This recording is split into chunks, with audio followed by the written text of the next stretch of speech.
Hey guys, welcome back to my channel, or if you're new, welcome to my channel.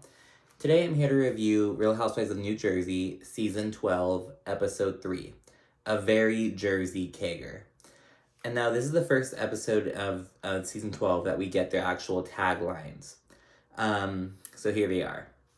Melissa, some people are born great, and some are born Jersey.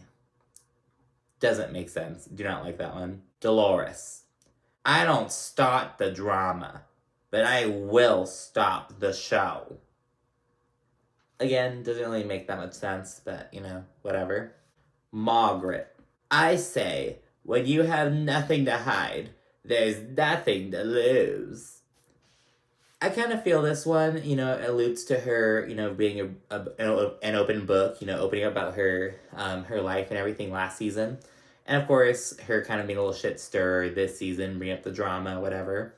Jackie, you don't have to pay me a compliment, but you do have to pay me respect. Okay, this one's not that great, but it's kind of alluding to the conflict we get into later on in this episode between her and Dolores. So, whatever. That's what she's got going on. Jennifer, probably one of the best ones. My nose may be new, but I can still smell a rat. Don't dick ride, don't blick ride. And Teresa, I have a new king, but I'm still the queen of New Jersey. I will admit, it is kind of basic, but it fits Teresa. She's the OG, she has a new man after her divorce from a long marriage, whatever. It's okay, I'll let her have this, alright? She can be corny if she wants. Fuck. Okay, so now we get into it. And we start off with Dolores and two of her kids, Frankie and Gabby. There are three Gabbys on the show. Dolores, Teresa, and Jennifer all have a Gabby, but this is one of them. It's so crazy because obviously Gabby kind of looks like Frank Sr., and Frankie talks, he has the same eyebrows as his dad at least, and obviously other features. But he talks just like his father, and he sounds just like him. It's pretty crazy. And Dolores and Gabby, they're both bitching about the house. The house that is being renovated because they moved into the townhouse and whatever. And it's kind of weird. Gabby, she's talking about Frank, and she keeps referring to him by his first name. Like, she doesn't call him Dad. She's like, oh, like, I don't know, but I don't know, how old is she? She's like 24, 25. I don't know. I thought it was kind of weird. And Frankie is thinking, Frank Sr. is thinking about moving back into the house. Because he's been, mind you, Frank and Dolores have been divorced for like 22 years. But they've still kind of like cohabitated together for a while. But lately, Frank has been at the shore house while he's been, things been going on. Like he's been working on the house. He's been there so far. But he wants to move in with them. And Dolores is kind of nervous because Frank and the kids have never, lived together, I guess. And it's because they got divorced when Dolores was pregnant with Frankie and Gabby was, 2 years old. And so since then, he's the weekend kind of visit dad, I guess. They didn't live with him, really. So they're kind of nervous about it. Gabby, I guess she's like her father. She's a big old hothead, strong personality. So she's like, oh my gosh, it's not going to work well, we're going to clash. And she was like, and you can't have, basically, Gabby was proposing that they ban Frank from having booty calls. So it was just kind of, their dynamic was open with that. It was pretty nice to see. And then we do a little montage, go through some of the other households. We see Melissa and her kids. Her middle child, Gina, or her older son, he's all confident. She's like, oh, you get your physique from me, and Joey gets his face from me. You guys are perfect boys. He's like, I know.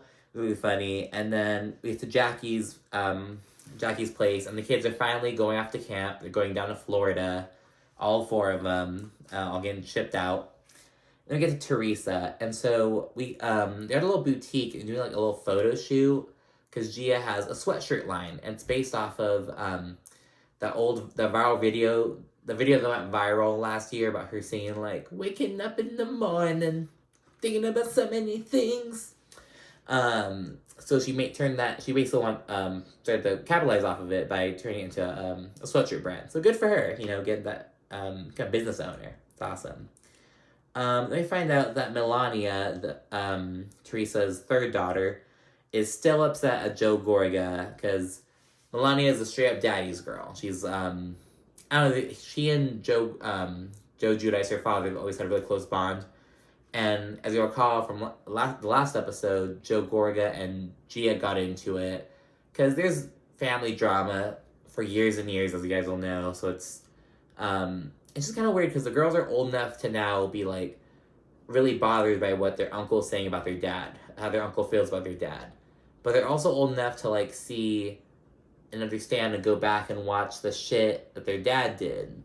I don't know. It's just like, girl, look the full picture. But I do get what they're saying about defending their dad. You know, that's bottom line. You know, I get it. But Melania's still upset, even though Gia made up with Joe. Gia's like consoling Melania, but she's just not having it. Ooh, it's windy as hell outside, so I have to hear that. Ooh, hell. Then we go into the guys, and so it's typically Frank, Joe Gorga, and Joe Benigno. They all get together. There's drinking and capping on each other, you know, taking shots and talking shit. Frank says that he straight up doesn't know if Dolores is with David at that point. He's like, I don't know if they're together. I haven't seen him around that much. We know that she's with a whole new guy. I forgot his name. I saw a picture of him. He's pretty cute. He kind of gives more... He's definitely more on the Frank side than the David side of the spectrum, if you know what I mean. Then we go over to Jackie and Evan, and again, their kid just went off.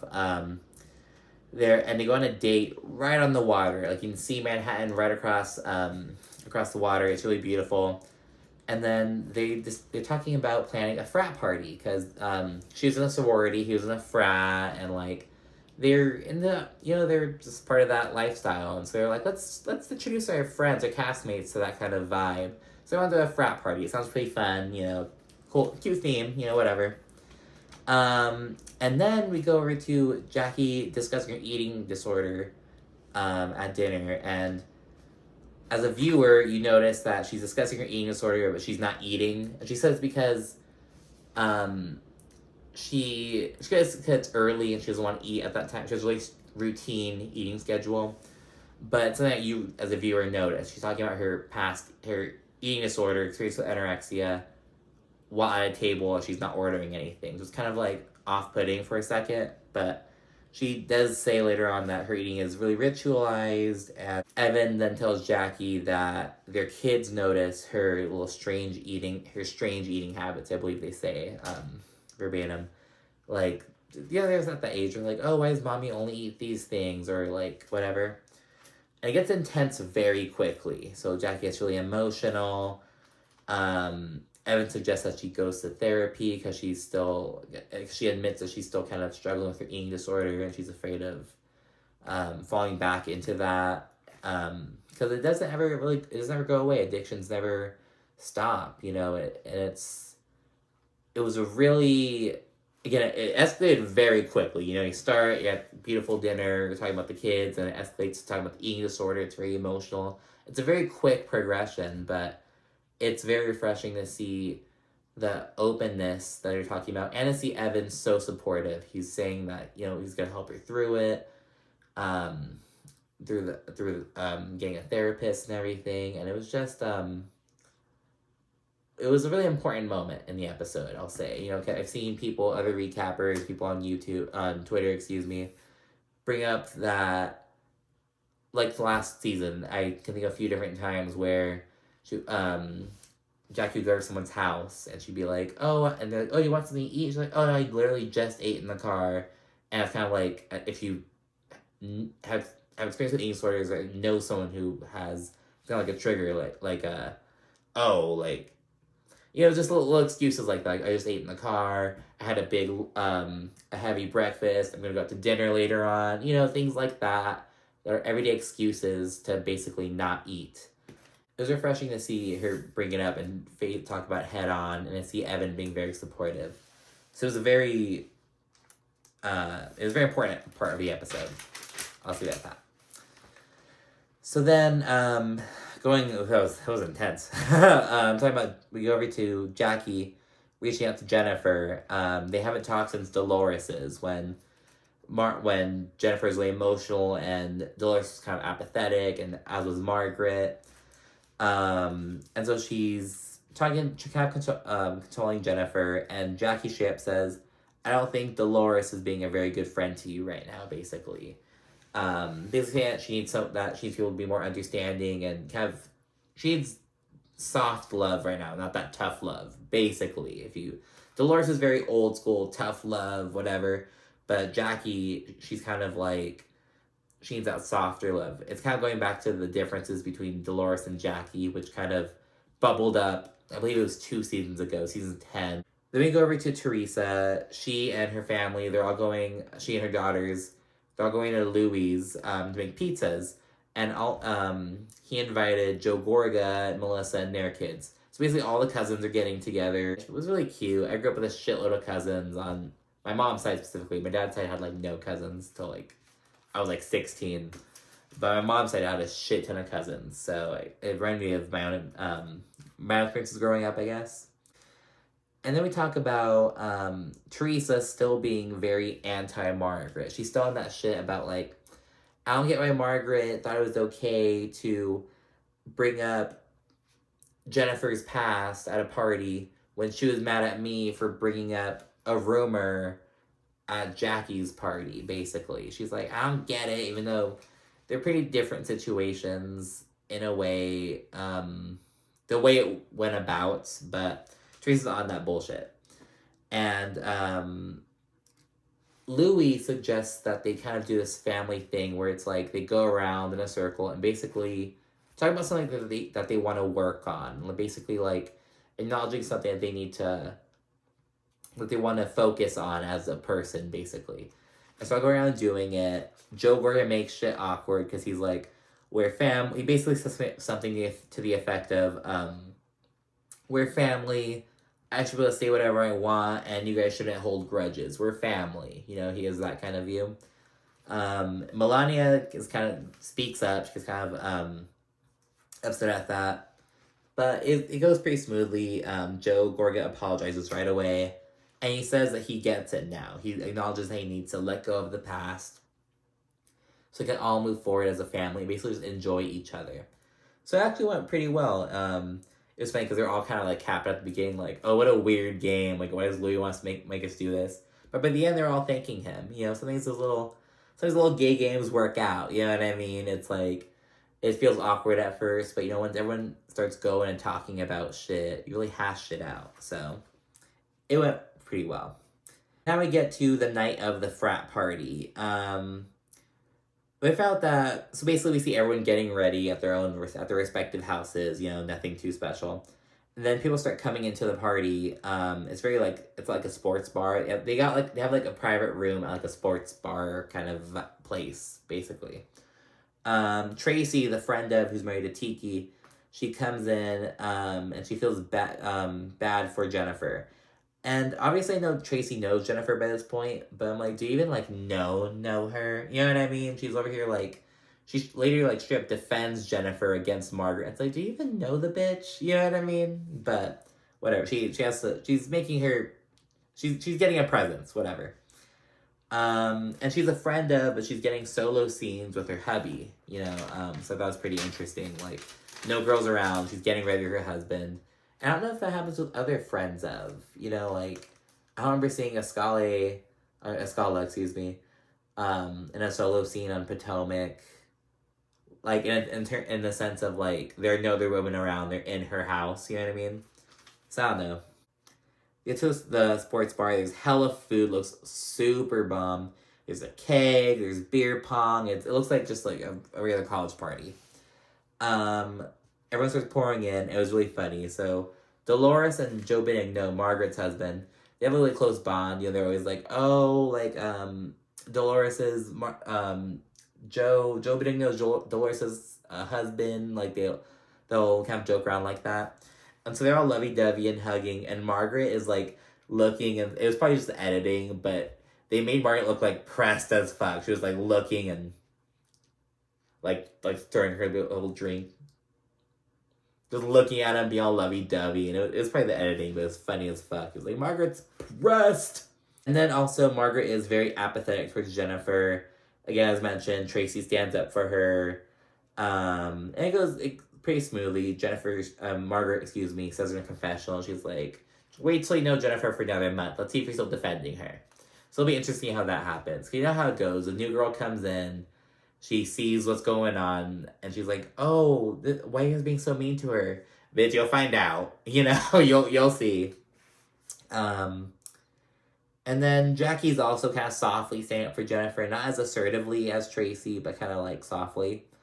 And then Jennifer walks in. Jennifer walks in with this dress with these like flamboyant ass sleeves. It was funny because at the season 11 reunion, a viewer sent in a question like, "Why do you always wear sleeves?" And like dresses or shirts with like a puffy sleeve, like a long sleeve. And she was like, "I like a sleeve." So she's still on her sleeve shit. And then Tiki's talking to Bill, Tracy's husband, the friends of husband. And he's like, oh, it's unfair that your skeletons came out. And it's like, how is it unfair to Bill? It's just like, I have so much more sympathy. I'm taking Jackie's approach. Jackie basically doesn't give a fuck that Bill feels bad. But she's like, I feel horrible for Jennifer. That's how I feel. Yeah, I mean, it's like, why are you consoling Bill? Yeah, it's like, oh, the world knows that you fucked some bitch. Jennifer is the one who's like, oh, the world knows that you buried this under the rug. Like, I feel like it's more, I don't know, maybe I'm just looking too into it, but that's how I feel about it. So I'm like, man, fuck Bill. You know, it was like, but whatever. Dolores confirms that she and David broke up. She does confirm that at this party. And then the dudes are having the time of their lives at this little frat party. It's so fun. They're just living it up. They're always a frat party, basically. So they fit right in. And then Jennifer and Dolores, they hug each other, basically. Oh, hey, how's it going? Whatever. Then they get to talking, and I believe she was like, I believe Jennifer said, oh, you're closer friends with Margaret. Because Dolores was like, oh, I had your side at first, but once I started to understand the context in the sense of, oh, you slut-shamed Margaret all those times, I get why she fired back at you. And then Jennifer was like, oh, I get it, because you're closer friends, you're closer to Margaret. And then Dolores denied that. She's like, no, I'm good friends with both of you. And that's when Jennifer was like, oh, even Jackie says that you haven't been a good friend to me. Which Jackie did say, but she wasn't conveying, like, the context, I guess, you know? That pisses Dolores the fuck off. Jackie comes over, Dolores confronts her, and Jackie owns up to it. She's like, oh, yes, like, I did feel that way. I feel like she just needed someone to be more comforting or whatever. And then Dolores is still pressed. Margaret comes over, and she's like, oh, yeah, you and I are closer. Basically confirming what Jennifer said. So basically everyone around Dolores is saying, yes, we feel like you are siding with Margaret instead of Jennifer. And then Dolores is like, okay, I'll work on that. But I don't need to hear it from this. And saying that to Jackie. So he's like, basically, okay, I accept that. I've been, siding with her, but I don't need to hear it from this.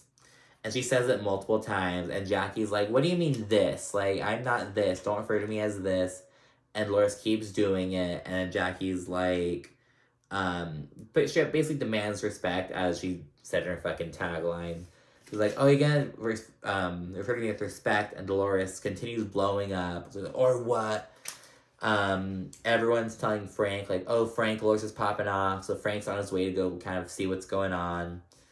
And it's just like, Dolores, oh my god, it's like, you're not, I don't know, she's just fucking mad. She feels like her character was called into question, when that's not really the case, you know what I mean? It's not about Dolores.